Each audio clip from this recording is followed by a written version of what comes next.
기록되어 성령으로 세례를 받으리라 하셨느니라. 아멘. 지난주까지 우리가 요한복음의 말씀을 봤는데 요한복음을 1장부터 시작해서 얼마 동안 했는가 봤더니 꽤 오랫동안 했더라고요. 2년 반을 했더라고요. 요한복음 말씀만 가지고 참 한 달락달락 하다 보니까 하나님의 말씀을 그만큼 2년 반이라고 하는 시간들 동안 하나님의 말씀을 나눴구나 싶은 생각이 들더라고요. 그래서 얼마나 감사했는지 몰라요. 잘 들어주신 여러분께 감사하고 고맙고 그렇습니다. 오늘부터는 사도행전의 내용을 말씀을 나누고자 합니다. 이 사도행전도 굉장히 역동적인 내용들이 많고 성령이 역사하시는 현장의 이야기이기 때문에 아마 이 사도행전 말씀을 통해서 오늘 우리의 삶 속에 여러분의 삶 속에 역사하시는 하나님의 성령의 역사가 충만하게 임하리라 믿습니다. 오늘 이 사도행전은 먼저 들어가기 전에 먼저 개요를 좀 보면 사도행전의 저자가 누구냐 하면 사도행전의 저자는 누구일까요? 예? 누가일까요? 사도행전의 저자는 누가예요. 누가. 이 누가는 누가복음을 저작한 누가복음의 저자가 이 누가가 누가복음하고 사도행전 이 두 성경을 썼어요. 근데 이 누가는 직업이 뭘까요? 직업이 그는 사도가 아니었어요. 12 제자 중에 한 사람이 아니었어요. 누가는 직업이 의사였어요. 의사. 전문직을 가지고 있는 사람이었죠.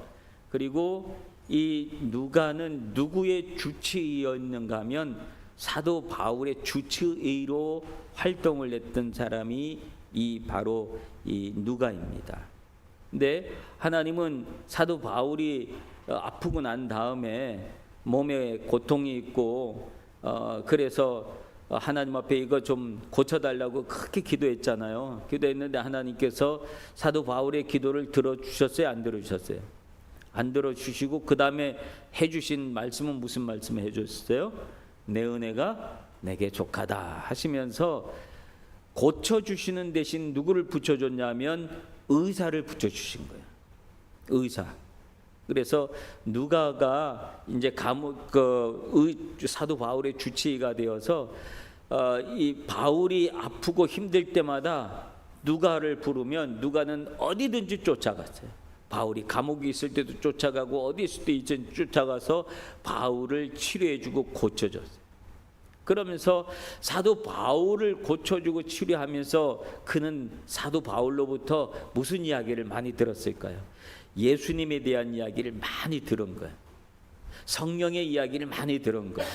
사도들의 이야기를 많이 들은 거예요. 그래서 그 많이 들은 이야기를 가지고 그는 누가복음과 사도행전을 기록할 수 있었다.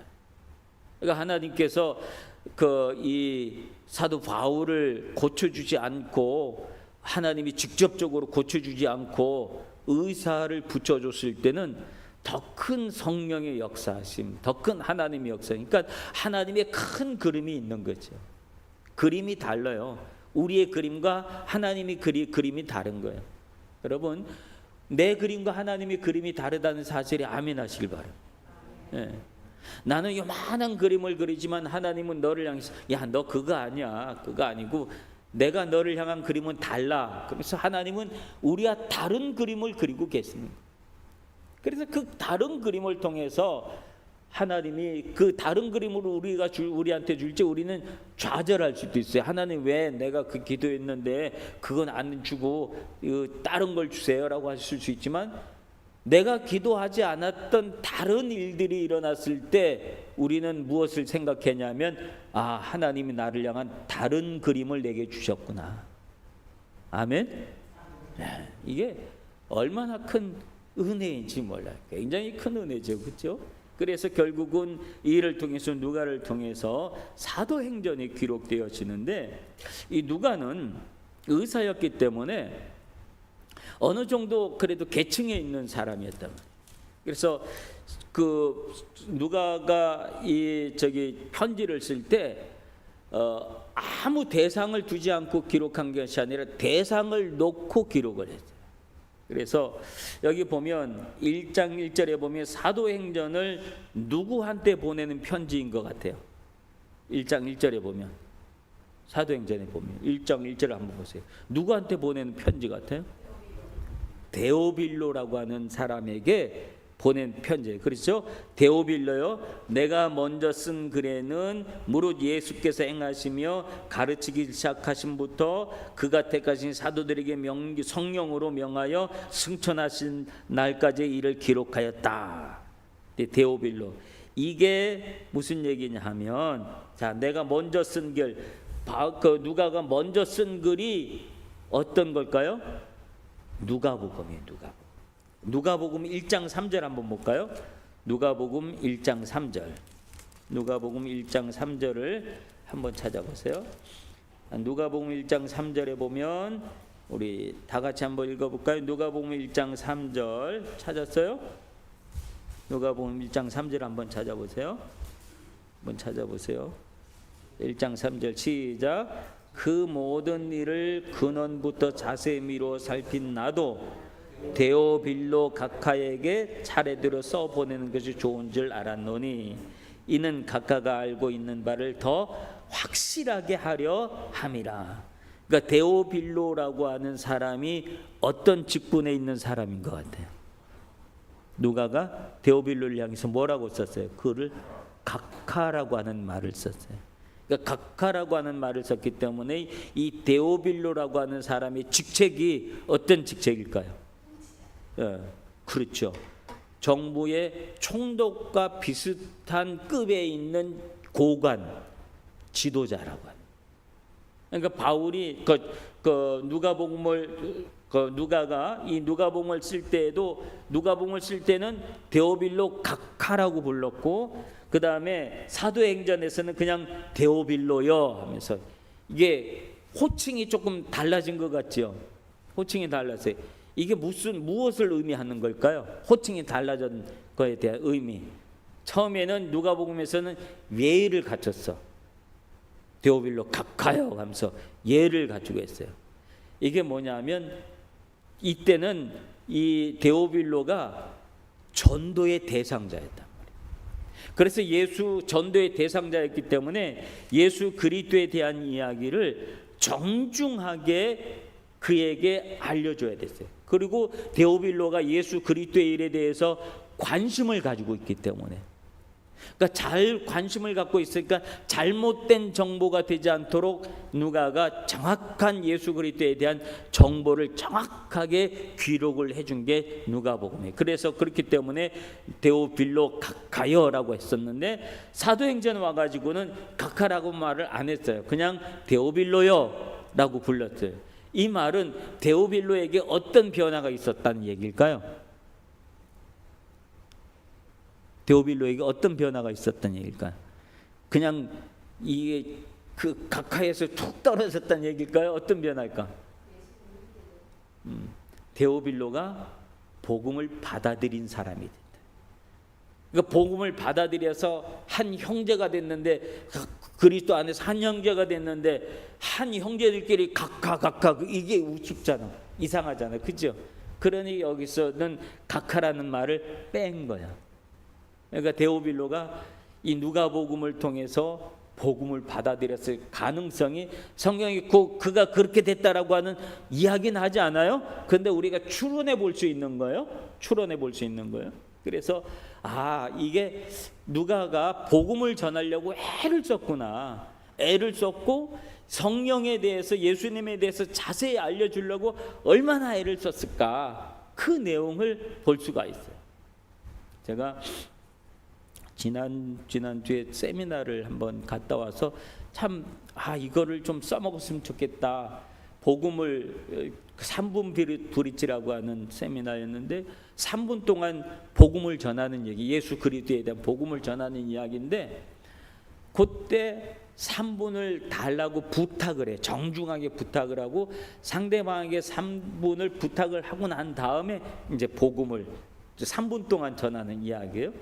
근데 들어오면서 참 마음에 감동이 됐죠. 그래서 이걸 어떻게 우리 교회에 어떻게 적용할 수 있을까 이 고민을 하고 그러다가 이걸 내가 거기 한글로 다 돼 있던 거라서 일본 사람들한테 하려면 조금 부족한 게 많더라고 자료에. 그래서 내가 새롭게 좀 해야 되겠다 하고 우리 교회 형제한테 얘기를 했어.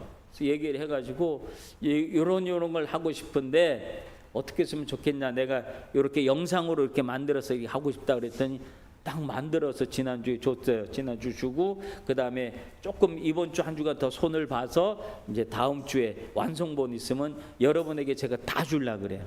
그래서 여러분들이 카톡에다가 한 4분 정도 4분이나 5분 4분에서 5분 사이의 영상인데 그걸 여러분이 카톡으로 다 가지고 있다가 전도하고 싶은 사람 있을 때 그 사람한테 그 영상을 보내주면 돼. 그 영상을 왜냐하면 내가 복음을 다 설명할 테니까 일본말로 잘 안 되잖아요. 잘 안 되고 못하고 그러잖아요. 근데 이 일본 전문 성우가 나레이션을 다 놓고 해가지고 굉장히 완성도가 높고 그래요. 그래서 그걸 하려고 그래. 그래서 여러분들도 다 복음을 전하는 전도자의 모습을 가질 수 있도록 여러분들이 할 수 있도록 제가 다 폼을 만들어 가지고 그걸 가지고 우리 교회 일정 현관 게시판에도 디지털 게시판에도 올려놓고 또 여러분들한테 다 주고 교회 홈페이지도 올려놓고 그렇게 해서 어쨌든 우리는 복음을 전하는 그런 삶을 살려고 해요.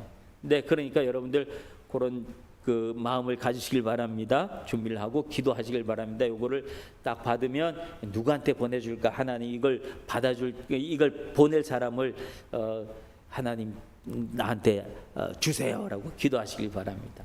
오늘 누가가 이렇게 본격적으로 복음을 전하려고 애를 썼다고 하는 거예요. 그래서 데오빌로가 그 사실을 받아들인 거예요. 그래서 오늘 여기 보면 데오빌로에 내가 먼저 쓴 글에는 이게 누가복음의 이야기예요. 그리고 난 다음에 그 다음에 이제 이야기 사도행전에 지금부터 되어진 모든 이야기들을 이제 성령께서 역사하신 이야기를 데오빌로에게 또 보내는 거예요.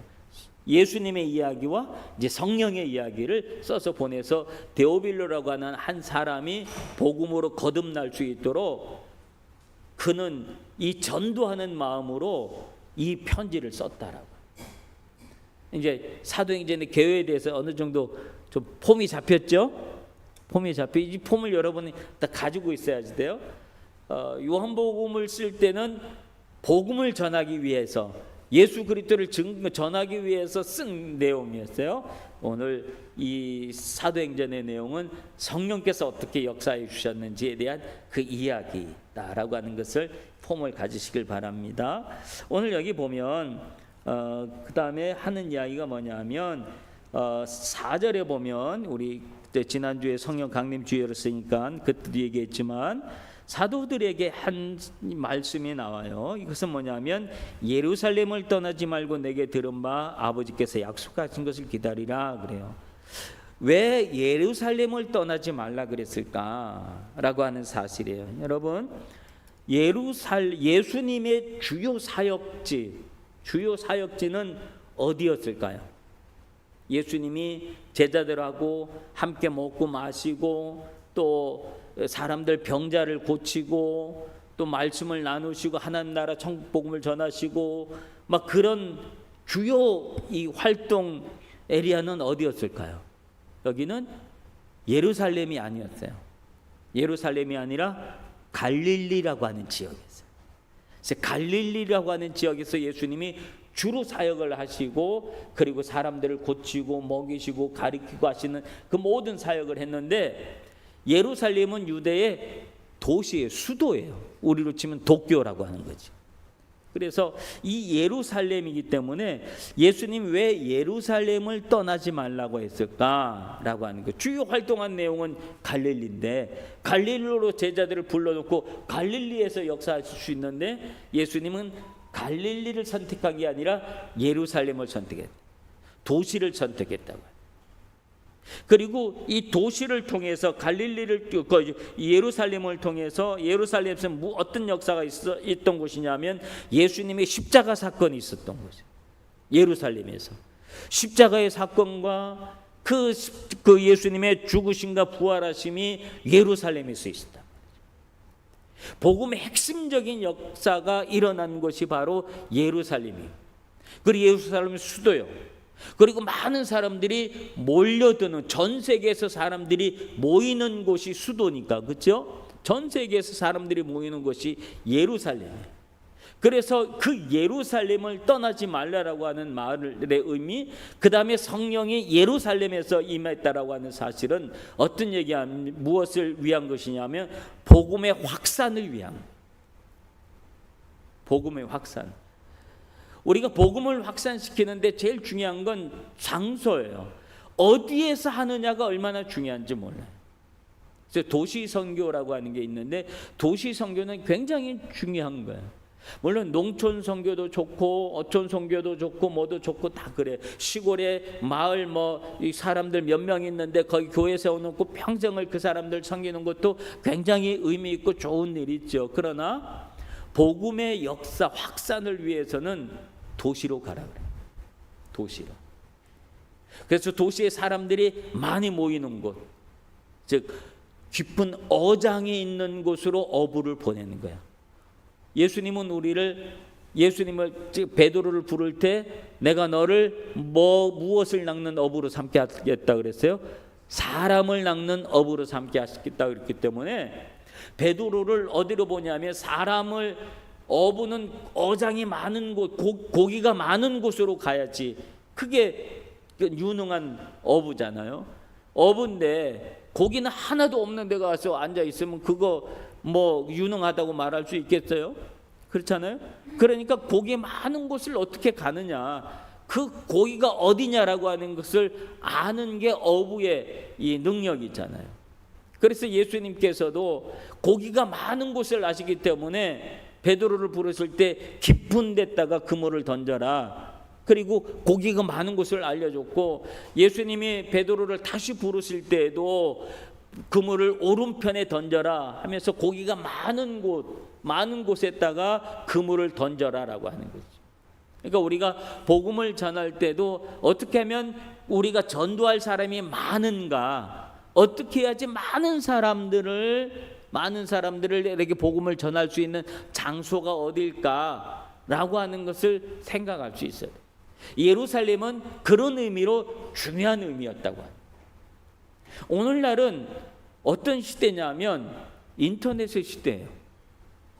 오늘날은 뭐가 안 되냐면 여전히 가게를 차려놓고 손님이 오도록 기다리는 사람들이 안 돼요. 가게를 아무리 멋지게 꾸며놓고 해도 사람들이 이제 그 사러 안 가. 요즘은 물건 사러 어떻게 해요? 인터넷 쇼핑몰에서 다 물건을 사요. 그러니까 장소, 이 가게를 엄청나게 꾸며놓고 하는 게 중요한 게 아니야. 홍보가 중요한 거예요. 홍보를 어디다 하느냐? 사람들이 많이 모이는 곳이 어디냐면 인터넷이라고 하는 세상이 사람들이 많이 모이는 곳이에요. 조금만 손 가지고 검색하면 금방 나오는 곳이 인터넷이에요. 그래서 거기다가 내 물건을 홍보하고 이거 살 사람 여기로 와라. 그러면 사람들이 거기서 보고 물건을 주문해서 사고 그러는 거예요. 그러니까 지금 이런 시대인데 지금 가게 차려놓고 아무리 해도 안 된다니까요, 지금은. 그래서 망한 사람들이 많아요.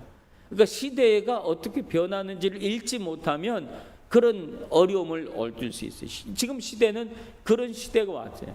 그래서 우리 교회 홍보도 우리 교회에 대한 알려야 되잖아요. 교회를 홍보하는 내용들도 저는 홈페이지나 이런 것들에 내가 마음을 쓰고 막 하는 이유가 사람들은 거기에서 찾으니까. 그래서 우리 교회 최근에 새로 오신 분들은 거의 다 홈페이지 보고 찾아왔다 그러잖아요. 우리 젊은 사람들, 젊은 부부들 전부 다 그걸 보고 찾아온 사람들이죠. 보고 찾아와서 보니까 우리 교회가 너무 좋아. 그래서 정착한 거냐? 아니야, 다. 그렇죠? 우리가 길거리 가다가 전도한 사람들이 아니거든요. 그 어장을 거기다가 풀어놓은 거야.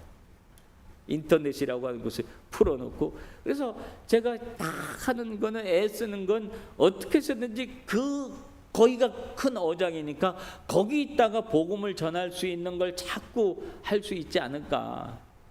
그래서 여러분, 요즘은 우리의 소통은 전화가 아니잖아요. 카카오톡이잖아요. 그거로 다 하잖아. 그거로 문자도 보내고 사진도 보내고 통화도 하고 별거 다 하기 때문에 그걸 통해서 복음을 전할 수 있는 그것을 만들자 해가지고 그 전도 영상을 지금 준비 중에 있는. 그러니까 어떻게 해서든 우리가 복음을 전하는 일에 최선을 다해야 될 줄로 믿습니다. 예루살렘을 떠나지 말아라. 하나님이 역사하실 곳을 떠나지 말아라. 그리고 그 다음에 뭐라 그러냐면 그 떠나지 말고 아버지의 약속한 것을 기다리라.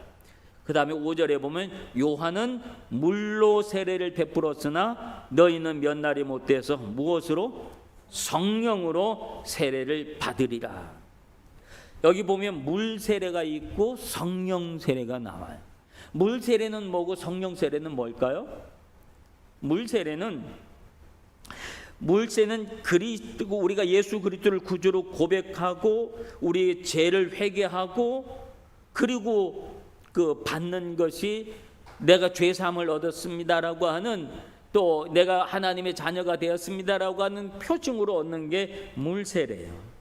그래서 상징적 의미가 죄 씻음과 정결함 이런 모습이 있고, 그리고 이 세례를, 물 세례를 받는 것을 통해서 나 이제 세례교인이야 그러면서 생활이 달라지고, 또 이 그리스도인이 되었기 때문에 성찬식 때에도 참여할 수 있고, 교회원으로서, 정식 교회원으로서 어떤 이 행사를 할 수 있는, 권리를 행사하고 의무를 할 수 있는 그런 일들이 세례를 받으면서 일어날 수 있는 일이잖아요. 그래서 물 세례는 굉장히 중요해요. 근데 어떤 사람은 나는 물 세례를 안 받았는데 난 성령 세례 받았습니다. 그리고 와서 막 이걸 하려고 하는 사람들도 있어요. 그러나 그것은 공교회에서는 인정을 안 해요. 공교회에서 중요한 건 물 세례가 중요한 거예요. 그래서 물 세례는 우리가 예수 그리스도를 믿고 3개월이, 그러니까 6개월이 넘으면, 우리가 6개월에서 1년이 되면 이렇게 세례를 받을 수 있는 그런 시간을 주고 그렇게 하는 거죠.